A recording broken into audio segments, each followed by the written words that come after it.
অনুরোধ রইল ভিডিওটি প্রথম থেকে একদম শেষ পর্যন্ত দেখবেন, তবে আপনি নিজেই খুঁজে পাবেন আল্লাহকে। তো চলুন ভিডিও শুরু করা যাক আমাদের চাঁদ থেকে। আমার বলাটা জরুরি না, তবু আপনি যে ছবিটিকে স্ক্রিনে দেখতে পাচ্ছেন এটি হচ্ছে আমাদের চাঁদ, মানে আমাদের মন, যা কিনা আমাদের পৃথিবী থেকে 4 গুণ ছোট। শুধু এটুকুই না, এটি সেরাস এবং প্লুটো নামের গ্রহ থেকে বড়। এরপর মার্কিউরি আমাদের চাঁদের থেকে অনেক বড়। এরপর গ্যানিমেড, যা মার্কিউরি থেকে আরো একটি বড় গ্রহ। তারপর মার্স অথবা মঙ্গল, যা কিনা গ্যানিমেডের থেকেও বড়। তারপর হচ্ছে ভেনাস, যা মঙ্গল থেকে অনেক বড়। তারপর হচ্ছে আমাদের পৃথিবী, যা কিনা ভেনাস থেকে বড়। এরপর হচ্ছে ক্যাপলার, যা আমাদের পৃথিবী থেকে কয়েক গুণ বড়। এরপর নেপচুন, যা ক্যাপলার থেকে বড়।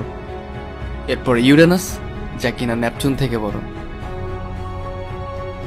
এরপর স্যাটার্ন, যা ইউরেনাস থেকে কয়েক গুণ বড়। এরপর টিউম্যাস, যা কিনা স্যাটার্ন থেকে বড়। এরপর জুপিটার, যা টিউম্যাসের থেকেও বড়।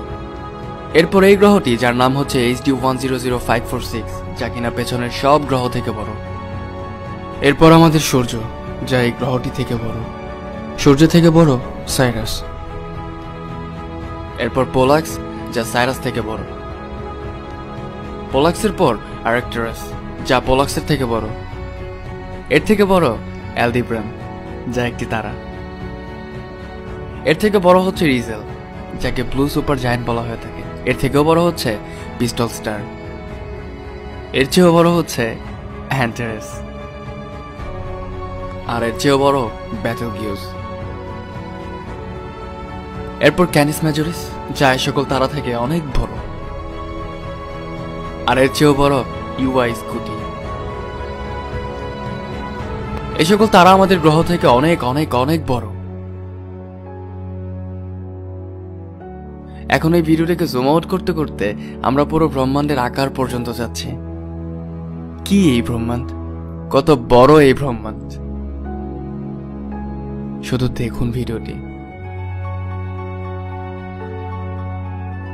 এরপর হয়তো আপনার ভেতর থেকে উত্তর চলে আসবে, আসলে আমরা মানুষ জাতি কি। এখন যে দৃশ্যটি আপনি দেখছেন, এখানে লাখো কোটি তারা রয়েছে। এটি হচ্ছে আমাদের গ্যালাক্সি, যেখানে লাখো কোটি গ্রহ তারা যে যার অবস্থানে বিদ্যমান। আর এই কোটি কোটি তারা আর গ্রহ মিলেই তৈরি আমাদের গ্যালাক্সি, যা হচ্ছে আমাদের আকাশগঙ্গা। এটি হচ্ছে আমাদের আকাশগঙ্গা, যার সীমা অপার, যেখানে রয়েছে কয়েকশো কোটি গ্রহ নক্ষত্র। এটি হচ্ছে আমাদের মিল্কওয়ে গ্যালাক্সি।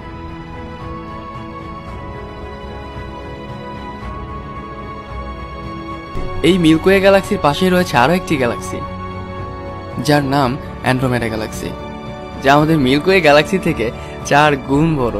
আর না জানি এর মধ্যে কত গ্যালাক্সি আমাদের গ্যালাক্সির চারপাশে রয়েছে। এই সকল গ্যালাক্সি মিলেই যা হয়, সেটি হচ্ছে আমাদের ব্রহ্মাণ্ড।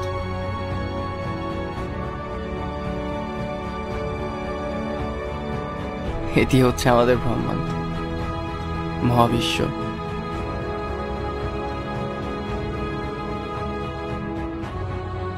যার ভেতর মিলিয়ন বিলিয়ন গ্যালাক্সি রয়েছে।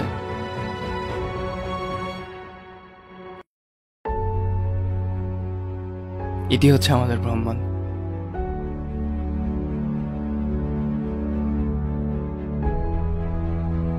এটি হচ্ছে আমাদের ইউনিভার্স।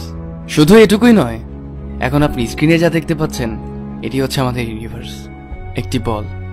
না জানি আমাদের ইউনিভার্সের মতোই কত লাখো কোটি ইউনিভার্স রয়েছে এই বিশ্ব ব্রহ্মাণ্ডে। আর এই কোটি কোটি ইউনিভার্স মিলেই তৈরি হয় একটা মাল্টিভার্স। হয়তো এই সকল মাল্টিভার্সের উপরও এক সুপারভার্স আছে, যেখানে হাজারো মাল্টিভার্স আছে, লাখো কোটি মাল্টিভার্স আছে। এটি হচ্ছে আমাদের ব্রহ্মাণ্ড। খুব অবাক হচ্ছেন না? এখান থেকে মাইক্রোস্কোপ লাগিয়ে যদি আপনাকে খোঁজেন, আপনার অস্তিত্ব তো দূরের কথা, আমাদের গ্যালাক্সিকেও খুঁজে পাওয়া যাবে না। ভিডিওটি দেখে একবার কি ভেবেছেন যেগুলো আসলো কোথা থেকে, কোথা থেকে আসলো এই বিশ্ব ব্রহ্মাণ্ড? কে বানালো এই ব্রহ্মাণ্ড? এত বড় স্পেস, এত বড় জায়গা কিভাবে চলছে? চলুন ব্রহ্মাণ্ডের কথা বাদই দেয়া যাক। মিশরের পিরামিডের নাম হয়তো সবাই শুনেছেন।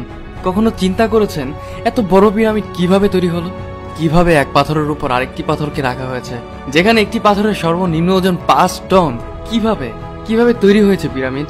পিরামিডের কথা বাদই দিলাম, আপনি কি স্টোনহেঞ্জের নাম শুনেছেন? স্ক্রিনে যে পিকটি দেখতে পাচ্ছেন এটি হচ্ছে স্টোনহেঞ্জ। কখনো কি ভেবেছেন এইভাবে সাজানো লম্বা লম্বা পাথরকে একটির উপর আরেকটিকে রাখা হয়েছে কিভাবে? কে রেখেছে এগুলো? কি এগুলো? প্রতিটা মানুষ নিজের জায়গা থেকে আলাদা, কারো সাথে কারো হুবহু মিল নেই। বিশ্ব ব্রহ্মাণ্ডে কত শত গ্রহ রয়েছে, সব গ্রহই নিজের জায়গাতে ঘুরতে থাকে। কখন এমন হয়নি একটি গ্রহ নিজের জায়গা ছেড়ে অন্য জায়গাতে চলে গিয়েছে? আমাদের মানুষদের বেঁচে থাকার জন্য খাবার খেতে হয়, আর যে খাবার আমরা এই পৃথিবী থেকে পেয়ে থাকি। আমরা নিঃশ্বাস নিয়ে থাকি, কিন্তু আজ পর্যন্ত ওই হাওয়াকে এখন পর্যন্ত কেউ দেখতে পারিনি।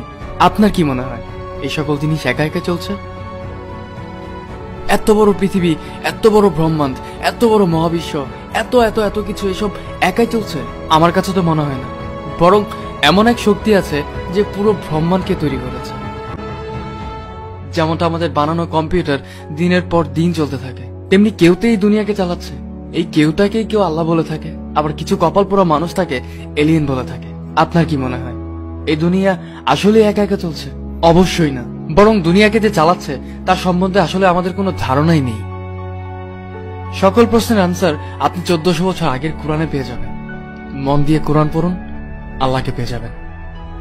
ভিডিওটি ভালো লাগলে অবশ্যই আপনার বন্ধুদের সাথে শেয়ার করবেন।